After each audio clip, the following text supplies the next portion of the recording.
بسم اللہ الرحمن الرحیم. ناظرین کرام السلام علیکم. پروگرام ہے ضابطۂ حیات اور میں ہوں زنیرہ اظہر. ہمارا آج کا موضوع ہے خوابوں کی حقیقت. بخاری شریف کی حدیث نمبر 6990 کے مطابق رسول اللہ صلی اللہ علیہ وآلہ وسلم نے فرمایا ہے کہ نبوت میں سے صرف مبشرات باقی رہ گئے ہیں. لوگوں نے پوچھا کہ یہ مبشرات کیا ہیں؟ آپ نے فرمایا اچھا خواب. ختم نبوت اور خواب کے حوالے سے یہ انتہائی غیر معمولی حدیث نبوی صلی اللہ علیہ وآلہ وسلم کون سی عظیم حقیقت واضح کر رہی ہے؟ خوابوں کی تعبیر کون کر سکتا ہے؟ ڈرا دینے والے خواب کیوں آتے ہیں؟ خواب کا نیند اور ہماری حقیقی زندگی کے ساتھ کیا تعلق ہے؟ خوابوں پر کس حد تک بھروسہ کیا جا سکتا ہے؟ جاگتی آنکھوں سے خواب دیکھتے ہوئے حقائق کا شعور کیا اہمیت رکھتا ہے؟ یہی ہمارا آج کا موضوع ہے اور اس عنوان پر گفتگو کرنے کے لیے ہمارے ساتھ ہمارے مستقل مہمان ڈاکٹر خالد ظہیر ہیں، اور ان کے ساتھ جو ایک انتہائی زبردست کمبینیشن ہم بناتے ہیں ڈاکٹر خالد جمیل کا، بگ بردر کا، وہ بھی یہاں پر موجود ہیں. بہت شکریہ آپ دونوں کی تشریف آوری کا. ڈاکٹر صاحب، مذہب کیا کہتا ہے خوابوں کے بارے میں؟ دیکھیے، خواب انسان کے تجربات میں سے ایک تجربہ ہے. ظاہر ہے کہ انسان سوتا ہے تو کسی موقع پر اس کو کچھ چیزیں نظر آتی ہیں. آپ نے حدیث کا حوالہ دیا. قرآن مجید میں بھی بعض آیات ہیں جن سے یہ معلوم ہوتا ہے کہ اللہ کے پیغمبروں کو بھی خواب آئے، لیکن ان کے خواب وحی کا ایک ذریعہ ہوا کرتے تھے. اس سے کیا مراد ہے؟ اس کا مطلب یہ ہے کہ اللہ کی طرف سے ان کو جو رہنمائی ملتی وہ ایسے بھی ملتی کہ اللہ کے فرشتے براہ راست ان پر اللہ کا پیغام لے کر آتے، لیکن بعض اوقات اللہ تعالیٰ مستقبل کے بارے میں کوئی ہدایت، کسی واقعے کے ہونے کے بارے میں کوئی خبر ان کو خواب میں بھی دکھا دیتے. جب کسی پیغمبر کو کوئی خواب آیا کرتا تھا تو وہ خواب یقیناً اللہ کی طرف سے پیغام ہوتا تھا. ہم انسانوں کو جو خواب آتے ہیں ان میں دونوں امکانات موجود ہیں. یہ بھی ممکن ہے کہ کسی موقع پر اللہ کی طرف سے کوئی رہنمائی ہو، لیکن اس کا بھی بڑا امکان ہے کہ وہ جو ہمارے اپنے خدشات، اپنی خواہشات، فیئرز ہیں، وشز ہیں، ایمبیشنز ہیں، ان کا کوئی انسان کو عکس نظر آتا ہو. اور بعض اوقات ایسا بھی ہوتا ہے کہ ان تمام کیٹیگریز کے علاوہ ایسے ہی کچھ انسان کے خواب میں چیزیں آ جاتی ہیں جن کا کہ حقیقت کی زندگی سے کوئی تعلق نہیں ہوتا. خالد جمیل صاحب، آپ کی طرف آؤں گی. ڈاکٹر صاحب نے دونوں اینگلز دیے ہیں کہ مذہب میں تو خیر کیونکہ ہم ایک ڈیفرنٹ اینگل لیتے ہیں کہ اللہ تعالیٰ کیونکہ کلام کر رہے ہوتے ہیں ایک طریقے سے نبیوں کے ساتھ، پیغمبروں کے ساتھ، تو وہ خواب کے ذریعے بھی ہو سکتا ہے اور وحی کے ذریعے بھی ہو سکتا ہے. سائنس اس کو کس طرح دیکھتی ہے؟ دیکھیے، جو سائنٹیفک میکنزم ہے خواب کا وہ بڑا دلچسپ ہے. ہم جب سوتے ہیں تو ہماری نیند کی دو قسمیں ہوتی ہیں، ایک ریپڈ آئی موومنٹ سلیپ، ایک naan rapid eye movement sleep. صحیح. جب ہم سوتے ہیں تو سب سے پہلے naan rapid eye movement sleep میں ہم چلے جاتے ہیں. یہ 1 گھنٹے سے 1.5 گھنٹے تک رہتی ہے. یہ ڈیپ سلیپ ہوتی ہے. اس کے بعد پھر ہم ریپڈ آئی موومنٹ میں 20 منٹس کے لیے جاتے ہیں. ریپڈ آئی موومنٹس کا مطلب ہے اس وقت ہماری آنکھ کی پتلیاں ہل رہی ہوتی ہیں. یہ وہ پیریڈ ہے جس میں ہم خواب دیکھتے ہیں. اچھا، یہ وہ پیریڈ ہے جو جانوروں میں اور انسانوں میں مشترکہ ہے اور اس میں ہم خواب دیکھتے ہیں. ٹھیک ہے. اور جو ہماری 6 گھنٹے کی 8 گھنٹے کی نیند ہے، اگر اس کا آپ کریں تو اس کا مطلب ہے کہ ہم پوری رات میں 20 منٹ کے لیے 3 یا 4 دفعہ خواب دیکھتے ہیں. ٹھیک ہے. اگر خواب لازمی دیکھتے ہیں؟ لازمی دیکھتے ہیں. اچھا. اگر خواب دیکھتے ہوئے ہماری آنکھ کھل جائے تو وہ خواب ہمیں یاد رہتا ہے. اچھا. ورنہ بیشتر خواب جو ہیں وہ ہم بھول جاتے ہیں. ٹھیک ہے. اب یہاں پہ 2 چیزیں بڑی اہم ہیں. اگر آپ تھوڑا سا ہسٹوریکل پرسپیکٹو دیکھ لیں تو مختلف ادوار میں خواب کو مختلف طریقوں سے، مثلا افریقن میتھولوجی جو ہے وہ یہ کہتی ہے کہ خواب میں انسانی روح جسم سے نکل جاتی ہے اور وہ جہاں جہاں پہ سفر کرتی ہے اور جو وہ عملات کر کے آتی ہے، وہ جب جاگنے کے بعد روح واپس آ جائے تو ان مشاہدات کو خواب کا نام دیا انہوں نے. ٹھیک. اچھا، جو یہ تو آپ میتھولوجی کی بات کر رہا ہوں. سائنس اس کی تائید کرتی ہے؟ جی میں بتاتا ہوں سائنس کہاں تائید کرتی ہے. دوسرے نمبر پہ یوگیز ہیں. یوگیز جو ہیں وہ اس حد تک کنٹرول حاصل کر سکتے ہیں کہ وہ اگر چاہیں تو اپنی پسند کا خواب بھی دیکھ سکتے ہیں.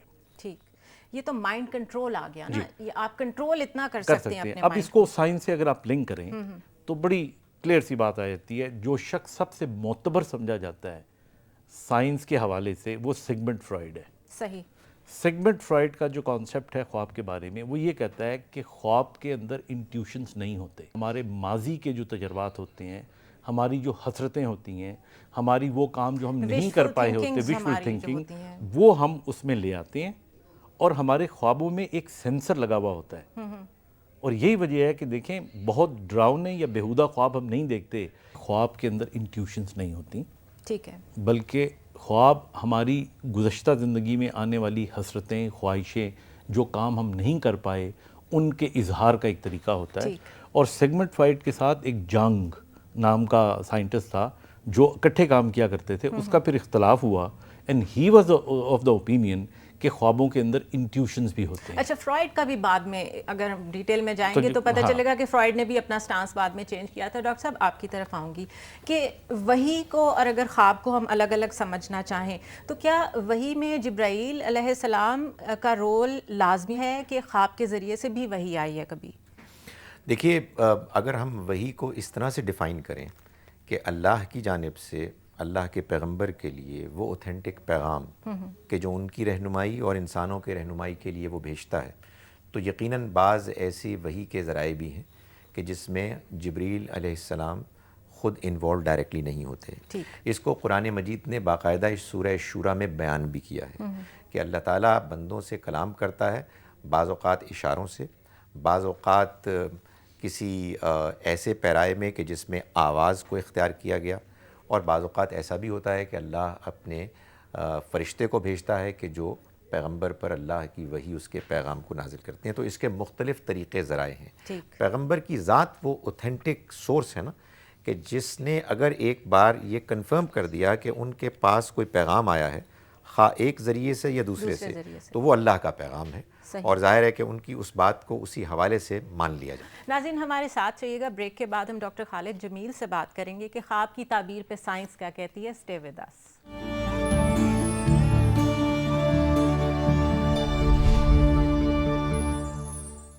ویلکم بیک ناظرین. آج ہم خوابوں کی حقیقت پہ بات کر رہے ہیں ضابطہ حیات میں, اور ڈاکٹر خالد جمیل اور ڈاکٹر خالد ظہیر ہمارے ساتھ ہیں. ڈاکٹر صاحب یہ بتائیں کہ تعبیر کو سائنس کس طرح دیکھتی ہے, خوابوں کی تعبیر. مثلا اگر کسی ریلیجس آدمی سے آپ اپنا خواب ڈسکرائب کر کے جاننا چاہیں تو وہ اس کا کچھ نہ کچھ اینگل ضرور ڈسکرائب کر دیتا ہے. یوزلی جب ہم سائنس میں جاتے ہیں تو وہ اس کو آپ کی خواہشات, آپ کے اندر جو ڈر ہوتے ہیں, آپ کے ماضی کے ایکسپیرینسز ہیں, ان سے ریلیٹ کر کے کسی حد تک سائڈ پہ کر دیتے ہیں.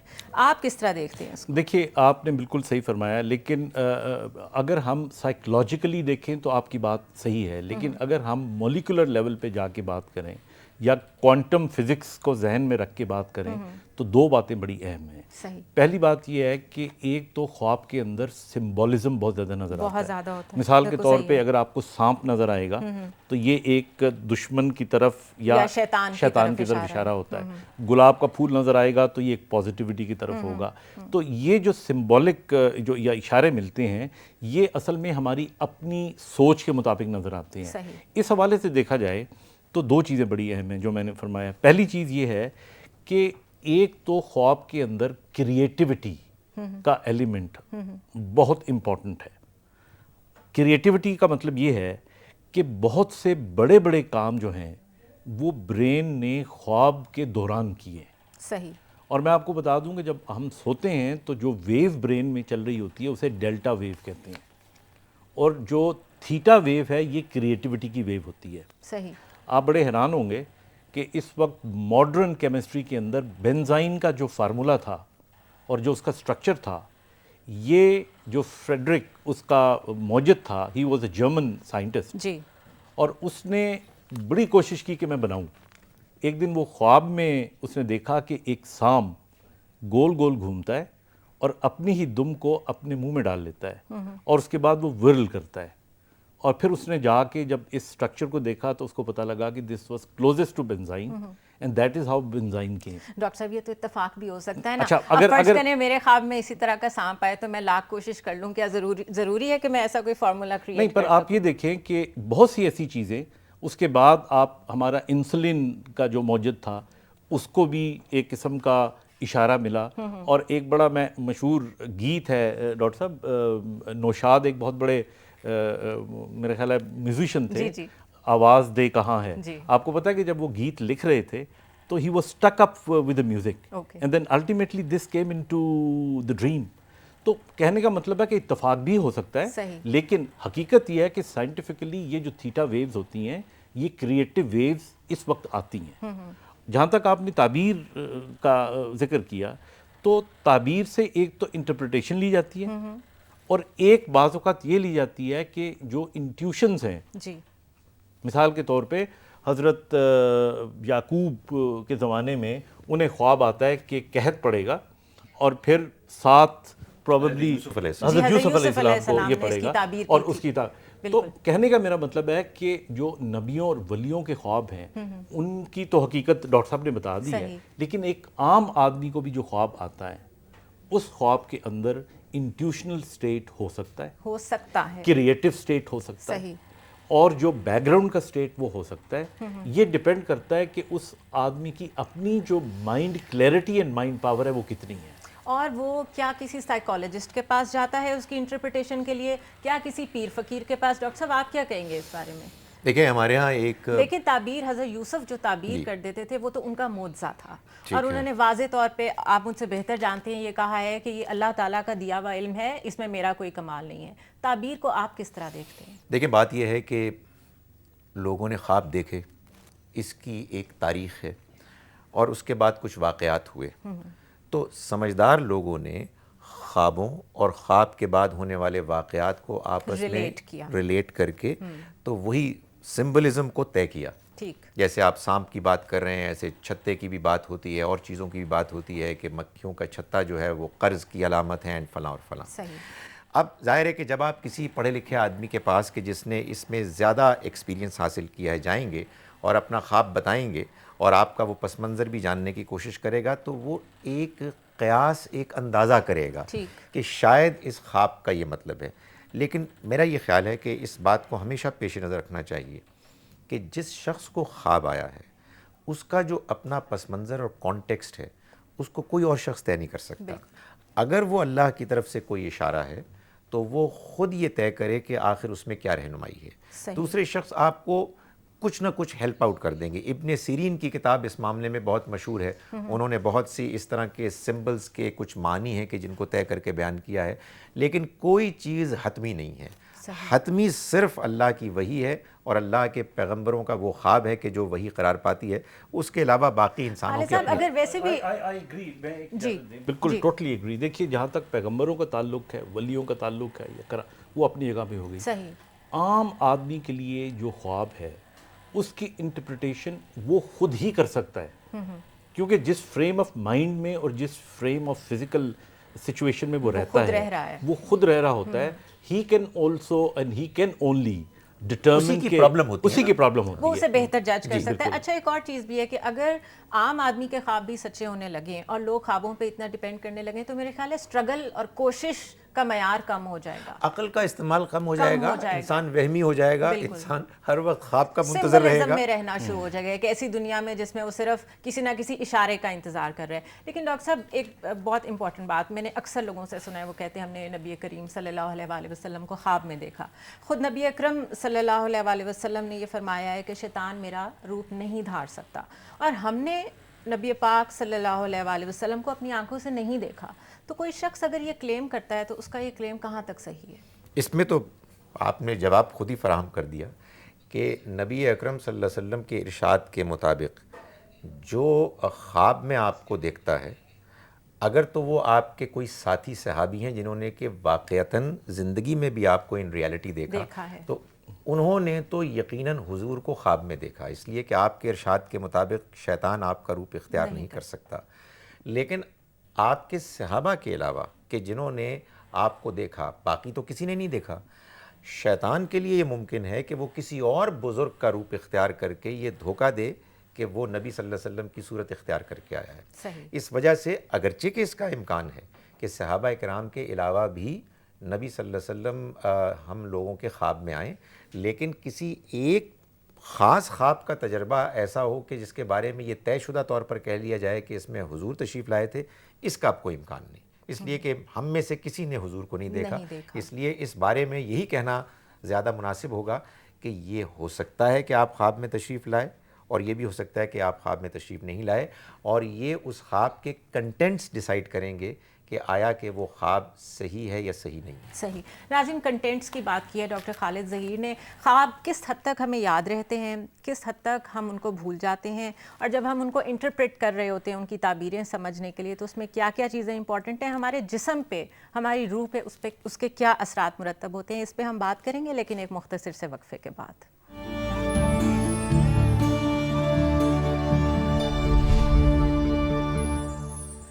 ویلکم بیک ناظرین، ضابطہ حیات میں ایک دفعہ پھر ہم آپ کے سامنے ہیں۔ خوابوں کی حقیقت پہ ہم بات کر رہے تھے۔ ڈاکٹر خالد جمیل، جب ایک انسان خواب دیکھ رہا ہوتا ہے تو اس کا تعلق اپنی ایکسٹرنل دنیا سے، ایک تو وہ اپنی سلیپ میں ہے، ایک انکانشیس ہے وہ، اور ایک اس کی کانشیس ورلڈ ہے۔ ان دونوں میں اس کا کس پرسنٹیج میں رابطہ رہتا ہے، ایک تو یہ بتائیے۔ دوسرا یہ بتائیے کہ جسم پہ کیا اثرات مرتب ہوتے ہیں؟ دیکھیے، جب انسان سو جاتا ہے تو اس کی کانشیس بھی سو جاتی ہے، اور اس وقت اس کا جو سب کانشیس ہے وہ بیدار ایکٹیو ہو جاتا ہے۔ انفیکٹ سب کانشیس تو 24 گھنٹے ہی بیدار ہوتا ہے، لیکن اس وقت وہ اکیلا رہ جاتا ہے۔ تو سب کانشیس کے مقابلے میں بہت بڑا ہے، تو اس لیے اس وقت انسان کی جو سوچ ہوتی ہے، جو تخیل ہوتا ہے، اس کا دائرہ کار بہت بڑا اور وہ ہوتا ہے، پیک پہ ہوتا ہے، اور وہ پیک پہ ہوتا ہے۔ صحیح۔ اب میں آپ کو ایک بڑی دلچسپ بات بتاؤں کہ جو ہماری سوچ ہوتی ہے، اگر کوئی چیز آپ پرسیو کریں، مثال کے طور پہ آپ پانی کو پرسیو کرتی ہیں یا ٹھنڈک کو پرسیو کرتی ہیں، تو پرسیپشن تو ہو سکتا ہے، لیکن ہاتھ آپ کا گیلا نہیں ہوگا۔ ایگزیکٹلی، بالکل۔ آپ کھٹائی کے بارے میں سوچیں گے، لیکن آپ کو کھٹائی کا ٹیسٹ نہیں آئے گا۔ خواب کو آپ دیکھیں کہ جب آپ خواب میں جاتے ہیں، اور یہ بھی ایک پرسیپشن ہوتا ہے، تو اس میں آپ کو درد بھی ہوتا ہے، آپ پانی میں ہاتھ ڈالیں تو آپ کا ہاتھ بھی گیلا ہوتا ہے۔ یہ پروبیبلی، یعنی ساری وہ چیزیں جو ریئل لائف میں ہو رہی ہوتی ہیں وہ آپ کو خواب میں مل رہی ہوتی ہیں۔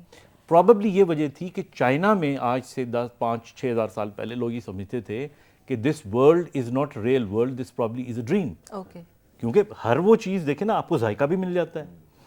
اب سائنس یہ کہتی ہے کہ جو آپ کی کوانٹم فزکس ہے، اس کو اگر آپ ذہن میں رکھیں تو جو نیورونل کنیکشنز ہیں ہمارے برین کے، ان کی speed equal to speed of light ہے۔ جو سپیڈ آف لائٹ پہ جب کوئی چیز چلی جائے تو دو فینومیناز ہوتے ہیں، ایک تو وقت رک جاتا ہے، صحیح، اور دوسرا energy can be converted into matter, and matter can be reconverted into energy, and energy can change its forms. اچھا، آپ تھوڑی دیر کے لیے آپ سوچیں، ہم نبیوں کی، پیغمبروں کی بات نہیں کر رہے، ایک عام آدمی کی بات کرتے ہیں جس کا برین بہت فوکسڈ ہے، جس کی جو کوانٹم انرجی ہے اس کا لیول بہت ہائی ہے۔ اس کو اگر خواب آتا ہے اور اس میں جو کنیکشنز کی سپیڈ ہے that becomes faster than the speed of light, تو آپ کو پتہ ہے وہ آنے والے وقت سے کچھ دن، مہینے یا سال آگے کی بات بھی، and that could be a scientific basis of جو ہم انٹیوشن کی بات کرتے ہیں۔ Could it be واقعہ معراج as well؟ واقعہ معراج دیکھیں کتنی خوبصورت توجہ سائنس پیش کرتی ہے کہ واقعہ معراج میں ہم یہ کہتے ہیں کہ حضور صلی اللہ علیہ وسلم جب معراج پہ تشریف لے کے گئے تو اتنی آسمانوں کی سیر کر کے جب واپس آئے تو کنڈی ہل رہی تھی۔ اس کا مطلب یہ ہے کہ اگر آپ سپیڈ آف لائٹ سے چلیں اور 10,000 سال تک بھی چلتے رہیں، واپس اگر آپ 10 بجے گئے تو 10 ہی بجے ہوں گے۔ اس کا مطلب ہے کہ براق جو گھوڑا تھا اس کی speed equal to speed of light تھی، اینڈ دیٹ از ہاؤ آپ تشریف لے گئے اور اتنا عرصہ آپ نے گزارا اور واپس آپ آئے، the time was nil۔ تو کہنے کا مطلب ہے کہ ہماری اس ریئل دنیا کے اندر کبھی کبھی سائنسدانوں کو بھی یہ ڈاؤٹ ہونا شروع ہو جاتا ہے کہ اس وقت بیٹھے ہوئے جو ہم پروگرام کر رہے ہیں کیا یہ ڈریم ہے اور دوسری ریالٹی ہے، یا وہ جس میں ہم نے بھی جانا ہے۔ ڈاکٹر صاحب، یہ ایکسپلینیشن میں ظاہر ہے دینی لحاظ سے آپ سے چاہوں گی کہ واقعہ معراج کے بارے میں کچھ لوگ کہتے ہیں یہ خواب ہے، کچھ لوگ کہتے ہیں کہ یہ واقعی ایک فزیکل ایکسپیرینس تھا، نبی اکرم صلی اللہ علیہ وسلم واقعی تشریف لے گئے تھے۔ آپ کی کیا رائے ہے اس بارے میں؟ دیکھیں، ہمارے ہاں امت میں یہ دونوں ہی اوپینینز شروع سے رہے ہیں۔ ظاہر ہے کہ زیادہ مشہور اوپینین یہ ہے کہ وہ ایک فزیکل ایکسپیرینس تھا، لیکن بعض بڑے نام جیسے عائشہ رضی اللہ عنہا کا ہے، وہ یہ اوپینین رکھتی تھیں کہ یہ ایک رویا خواب ہے۔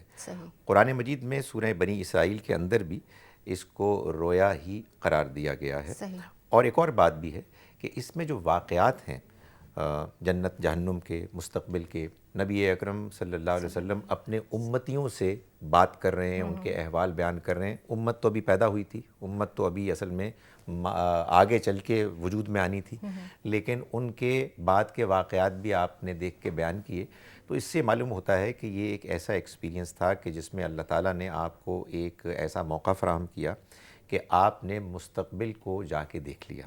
تو معلوم یہ ہوتا ہے کہ یہ وہ چیز ہے کہ جس کو کہ آپ اسپریچول ایکسپیرینس ہی سے زیادہ بہتر ایکسپلین کر سکتے ہیں. لیکن یقیناً ہمارے ہاں ایک بہت بڑی تعداد ان لوگوں کی علماء کی ہے کہ جو سمجھتے ہیں کہ وہ ایک ریئل فزیکل ایکسپیرینس تھا، اور اس کی پھر ظاہر ہے کہ کچھ سائنٹیفک توجیہات بھی ہے. بالکل ہے. سائنس میں اگر آپ دیکھیں تو یہ ایک بڑا پلس پوائنٹ یہ ہے کہ ہماری جو یعنی لیٹسٹ جو تھیریز ہیں وہ اس چیز کو ثابت کرتی ہیں.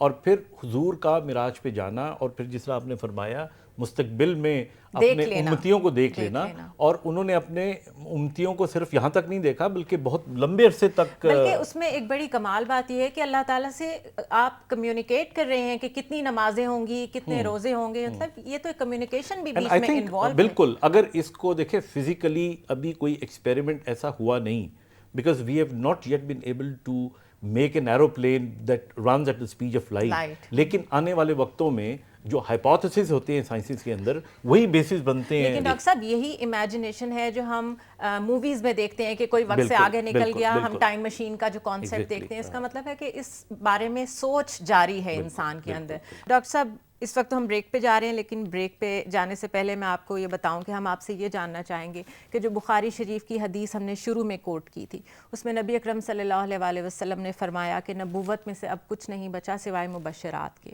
تو یہ مبشرات سے کیا مراد ہے؟ ناظرین ہمارے ساتھ رہیے گا. It's time for a very short break.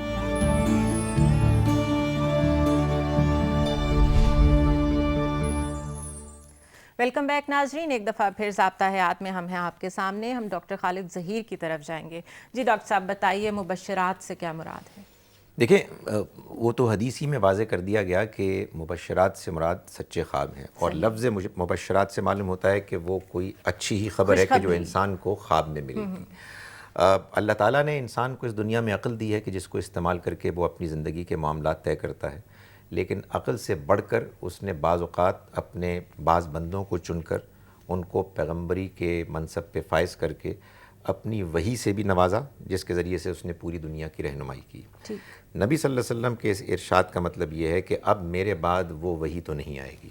اگر کوئی شخص تمہارے سامنے یہ دعویٰ کرے کہ میں اللہ کا پیغمبر ہوں، یا یہ دعویٰ کرے کہ پیغمبر تو نہیں ہوں لیکن مجھے اللہ تعالیٰ نے براہ راست رہنمائی فرمائی ہے، جو رہنمائی تمہارے لیے بھی ہے، صحیح، تو تم اس بات کو نہ ماننا، سوائے اس کے کہ لوگوں کو اس میں کوئی شک نہیں ہے کہ میرے بعد بھی خواب میں ایسی خبریں ملیں گی جو مستقبل سے متعلق ہوں گی، اچھی خبریں ہوں گی، اور وہ بعد میں سچی ثابت ہوں گی. یہ سلسلہ تو جاری رہے گا. اس کے علاوہ وہ سلسلہ کہ جس میں اللہ تعالیٰ اپنے بندوں کے ذریعے سے تمام دنیا کے انسانوں کو اپنا پیغام پہنچاتا تھا، اب اس کا کوئی حصہ باقی نہیں رہا. تو آپ وحی کو کس طرح سے ڈیفرینشیٹ کریں گے؟ وجدان سے، نروان کی بہت بات کرتے ہیں لوگ، یہ ساری جو چیزیں ہیں ان کو آپ کس طرح دیکھتے ہیں؟ جس میں لوگ کہتے ہیں کہ اکثر جگہوں پر میں نے یہ پڑھا ہے کہ انہوں نے بھی سفر طے کیے ہیں، انہوں نے بھی غیب کی چیزیں دیکھی ہیں، انہوں نے بھی لوح محفوظ دیکھی ہے. تو ان چیزوں کو ان میں سے کسی کو بھی ہم آخری حد تک کسی چیز پہ نہ یقین کریں گے اور نہ ہم اس کو ریجیکٹ کریں گے. ایک آدمی کا اپنا پرسنل ایکسپیرینس ہو سکتا ہے، وہ ایکسپیرینس صحیح بھی ہو سکتا ہے، لیکن وہ ایکسپیرینس میرے سے متعلق نہیں ہے. اصل میں وحی کے معاملے میں جو چیز ہوتی تھی وہ یہ تھی کہ اگر اللہ کے پیغمبر نے وحی میں کوئی چیز اللہ سے پائی ہے تو وہ پھر دوسروں سے متعلق ہے. وہ صرف پیغمبر کے لیے نہیں ہے بلکہ دوسرے انسانوں کے لیے بھی ہے. یہ جو آپ نے مختلف امکانات کی بات کی ہے، اس میں ڈاکٹر صاحب کی بات بالکل بجا ہے. لوگ غور کرتے ہیں، لوگ تجربات کرتے ہیں، اور اللہ تعالیٰ بعض اوقات خواب کے ذریعے سے یا کسی اور روحانی تجربے کے ذریعے سے ان کو مزید گائیڈ کرتے ہیں. یہ گائیڈنس تو اللہ کی مہربانی ہے، یہ تو دنیا کے لیے ایک نعمت ہے جو قیامت تک چلتی رہے گی. لیکن اس میں کوئی بات آپ کو اس کے ذریعے سے منوانی ہے اور مجھے منوانی ہے، تو آپ یہ نہیں کہیں گی کہ دیکھو مجھے خواب میں کوئی چیز آئی ہے یا میں نے اپنے کسی اور اسپریچول ایکسپیرینس سے کوئی چیز دیکھی ہے. آپ کو مجھے تو بہرحال بات ثابت کرنی پڑے گی عقلی دلائل کے ذریعے سے. پیغمبروں کا معاملہ اس کے برعکس یہ تھا کہ اگر ان کو اللہ کی طرف سے وحی آئی ہے تو محض اس وجہ سے کہ وہ اللہ کے پیغمبر ہیں، ان کو وحی آئی ہے، ہمیں ان کی بات ماننی ہوگی. صحیح. ڈاکٹر صاحب ڈراؤنے خواب کیوں آتے ہیں؟ بندہ ڈر جاتا ہے خواب میں اور ڈر کے اٹھ بھی جاتا ہے کئی دفعہ. دیکھیے جب ہم خواب دیکھتے ہیں تو جیسے شروع میں نے کہا تھا کہ ہمارے خوابوں میں ایک سینسر بھی لگا ہوا ہوتا ہے, اور آپ بڑے حیران ہوں گے کہ بہت سے ایبسٹریکٹ خواب اور بہت ڈراؤنے خواب ہمیں تقریباً ہر روز کئی مرتبہ آتے ہیں. صحیح. لیکن وہ سینسر ہمیں ان خوابوں سے محفوظ رکھتا ہے. لیکن بعض اوقات وہ سینسر کو آپ تھوڑا ایزی کر کے ڈسکرائب دیکھیں نا, ہمارے دماغ کے اندر اللہ تعالیٰ نے یہ, میں آپ کو چھوٹی سی مثال دیتا ہوں. آپ دیکھیں ایک آدمی جب خوف زدہ ہوتا ہے, یا لڑکیاں خاص طور پہ اگر بہتا ہوا خون دیکھیں تو وہ بے ہوش ہو کے گری آتی ہیں. صحیح. آپ کو پتہ ہے وہ کیوں بے ہوش ہو کے گرتی ہیں؟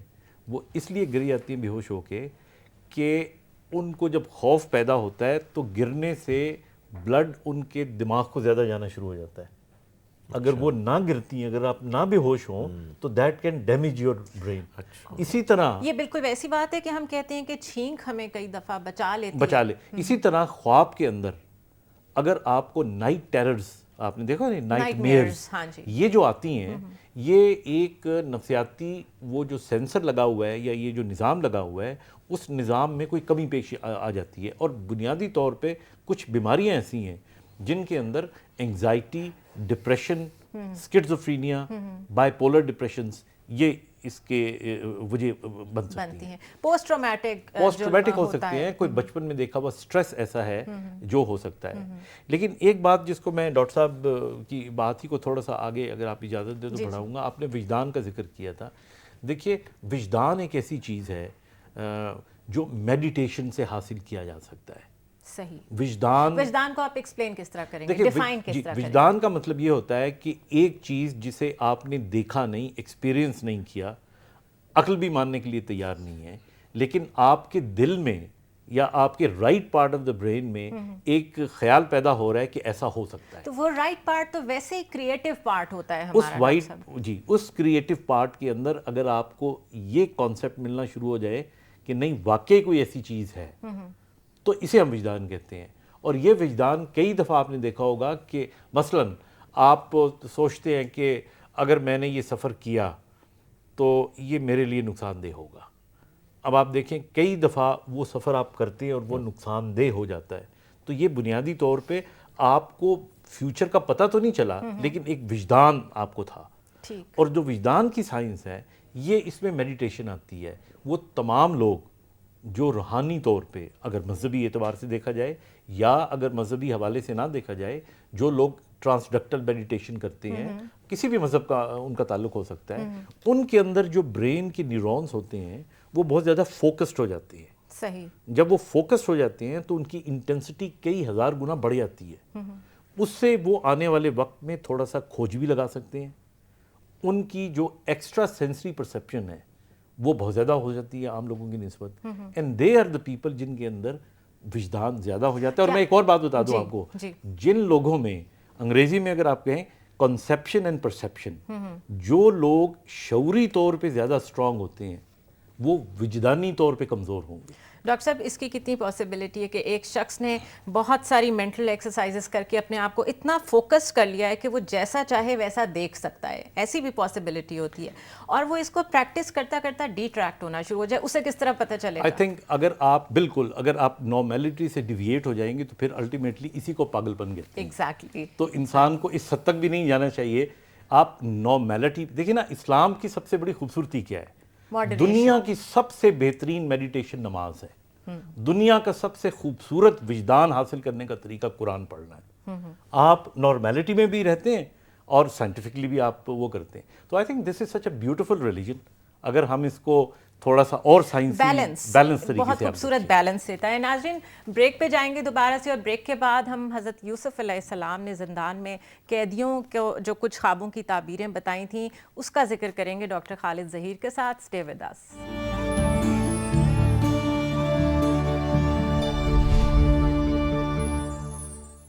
ویلکم بیک ناظرین, ایک دفعہ پھر ہم آپ کے سامنے ہیں. ڈاکٹر خالد ظہیر سے گفتگو کا سلسلہ ہم دوبارہ سے جوڑیں گے. جی ڈاکٹر صاحب, حضرت یوسف نے جو تعبیر بتائی تھی خوابوں کی اس کا کچھ تذکرہ کریں. ان کے قرآن مجید میں جو ان کی زندگی کے بارے میں مختلف واقعات بیان ہوئے ہیں اس میں خاص طور پر جو مشہور خواب ہیں وہ 3 ہیں. ایک وہ کہ جو انہوں نے بچپن میں دیکھا جس میں 11 ستارے اور سورج اور چاند ان کے آگے سجدہ ریز ہو رہے تھے. پھر وہ خواب کے جو جب وہ قید میں تھے تو ان کے 2 قید کے ساتھیوں نے ان سے ذکر کیا اور انہوں نے ان کی تعبیر بیان کی. اور اس کے بعد بادشاہ کا وہ خواب کہ جس میں اس نے 7 دبلی پتی گایوں کو 7 فربا صحت مند گایوں کو کھاتے ہوئے دیکھا, اور اسی طرح سے بالیوں کا بھی ذکر ہے. تو ان سب کے معاملے میں قرآن مجید نے یہ بتایا کہ یوسف علیہ السلام نے جو تعبیر بیان کی وہ تعبیر ظاہر ہے کہ عالم واقعہ میں کچھ اور واقعات سے متعلق تھی, اور جو خواب میں نظر آئے وہ سمبلز تھے, لیکن انہوں نے ایسے خوبصورت طریقے سے ان کو واضح کیا کہ زندگی میں جو واقعات بعد میں حقیقت میں رونما ہوئے اس سے یہ ثابت ہو گیا کہ یہ تمام کے تمام خواب سچے تھے, اور ان خوابوں کی تعبیر یوسف علیہ السلام نے بالکل صحیح طریقے سے کی. اگرچہ کہ ان میں سے ایک خواب یوسف علیہ السلام کا تھا کہ جو اللہ کے پیغمبر تھے, 2 خواب قید کے ساتھیوں کے تھے جو آرڈنری لوگ تھے, اور ایک بادشاہ کا خواب تھا. تو اس سے یہ بھی معلوم ہوتا ہے کہ قرآن مجید اس بات کی گواہی دے رہا ہے کہ انسانوں کے خواب بھی سچے ہوتے ہیں, اور جو قید کے جو 2 ساتھی تھے انہوں نے یوسف علیہ السلام کی طرف جو رجوع کیا وہ بھی قرآن بتاتا ہے کہ اس لیے کیا کہ انہوں نے دیکھا کہ یہ ایک انتہائی نیک انسان ہے, ایک بزرگ انسان ہے, تو ان کے پاس ہم جا کے اپنے ان خوابوں کی تعبیر معلوم کرتے ہیں. تو معلوم ہوتا ہے کہ یہ بھی کچھ ریلیشن شپ ضرور ہے کہ اگر انسان اپنے عمل میں اپنے کردار میں اچھا ہے, اللہ کی عبادت میں وہ بہت کنسسٹنٹ ہے, تو وہ خوابوں کی تعبیر بہتر طریقے سے کر سکتا ہے. اچھا, اور اس میں ایک اور بہت خوبصورت اینگل ڈاکٹر صاحب یہ ہے کہ حضرت یوسف علیہ السلام نے کہیں بھی یہ نہیں کہا کہ یہ تعبیر میرا کوئی علم ہے, یہی کہا کہ یہ مجھے اللہ تعالیٰ نے عطا کیا ہے. تو اچھا, یہ سورہ یاسین کی آیات مبارکہ ہیں جو میں آپ کے سامنے ان کا ترجمہ پڑھوں گی. تو سور کے پھونکے جاتے ہی سب کے سب اپنی قبروں سے اپنے پروردگار کی جانب چلنے لگیں گے, کہیں گے کہ ہائے ہائے ہماری خواب گاہوں سے کس نے اٹھا دیا, یہی ہے جس کا وعدہ رحمان نے کیا تھا اور رسولوں نے سچ سچ کہہ دیا تھا. کیا مرنے کے بعد اینڈ تک جو جس کو ہم کہیں گے جس دن ہم دوبارہ اٹھائے جائیں گے, جو یہ کہا جاتا ہے جو قیامت کا دن ہوگا, تب تک ہم پر خواب کی کیفیت طاری ہوگی؟ دیکھیں, چند باتیں سامنے آتی ہیں قرآن مجید سے. ایک تو یہ معلوم ہوتا ہے کہ جو لوگ اللہ کے پیغمبروں کے ساتھی ہوتے ہیں اور بہت آؤٹ سٹینڈنگ پرفارمنس دکھاتے ہیں مثبت طریقے سے, ان کو تو مرنے کے فوراً بعد ہی اللہ کے انعامات کی بارش ہونے لگتی ہے. اگرچہ کہ یہ بھی معلوم ہوتا ہے کہ وہ فزیکل مٹیریل فارم میں نہیں بلکہ کسی اسپریچول فارم میں ہوتی ہے.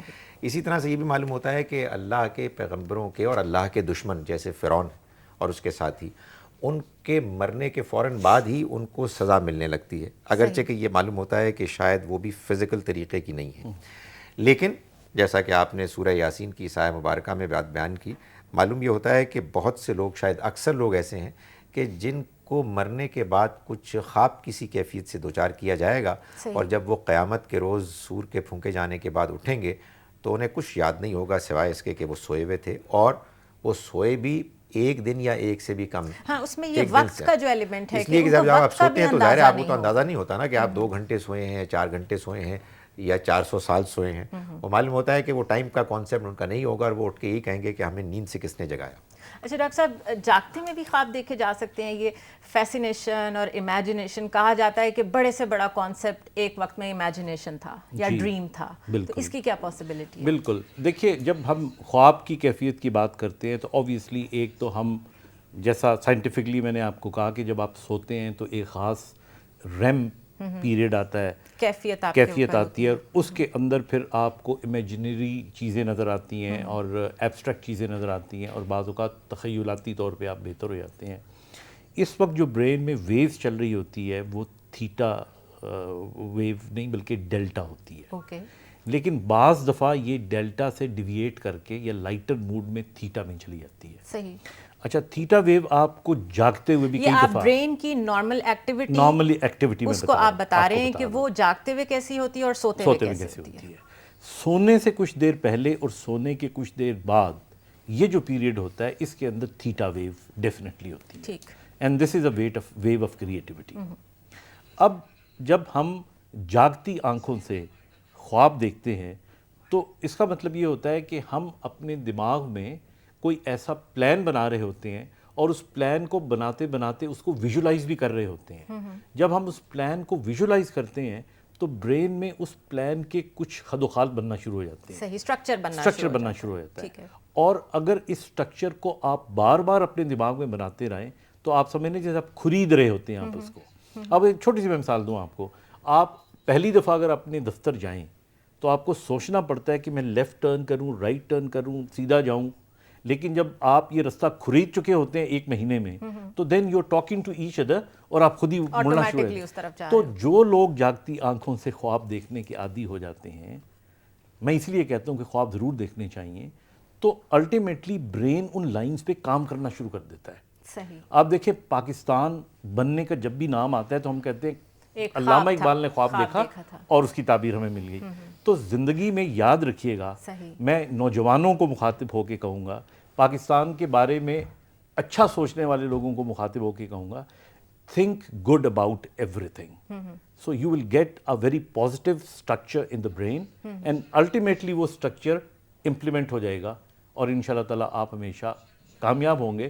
So do start dreaming and dreaming goodly and pleasantly. اچھا, لیکن ڈریم کرنے میں ڈاکٹر صاحب آپ کی بھی میں انپٹ چاہوں گی, اس میں کچھ زمینی حقائق بھی ہوتے ہیں. مثلاً آپ کے پاس ایک چیز کی ڈگری نہیں ہے اور آپ اس میں پی ایچ ڈی کرنا چاہ رہے ہیں. دیکھیں نہیں, یہ جو ہے نا ڈریم سے جب ہم خواب کی ہم بات کر رہے ہوتے ہیں اور جب آپ کانشیسلی خواب کی بات کر رہے ہوتے ہیں, obviously اب آپ بیٹھ کے خواب کرنا شروع کر دیں کہ جی میں امریکہ کا پریزیڈنٹ بن جاؤں, This is not possible. This is madness. یہ خواب نہیں ہے, یہ madness. You have to be realistic. You should be pragmatic. You should be futuristic. تو اس کا مطلب ہے کہ حقائق کو سامنے رکھتے ہوئے پازیٹیولی آپ اچھا ایم کریں, ہائی ایم کریں, تو آپ اس ڈائریکشن میں خود ہی چلنا شروع ہو جاتے ہیں. ڈاکٹر خالد ظہیر بہت بہت شکریہ آپ کا. ڈاکٹر خالد جمیل آپ کا بھی بہت شکریہ. ناظرین کرام, نبوت میں سے صرف اچھے خواب باقی رہ گئے ہیں. اب روئے زمین پر کوئی شخص نبوت کا دعویٰ کر سکتا ہے اور نہ وحی و الہام کا.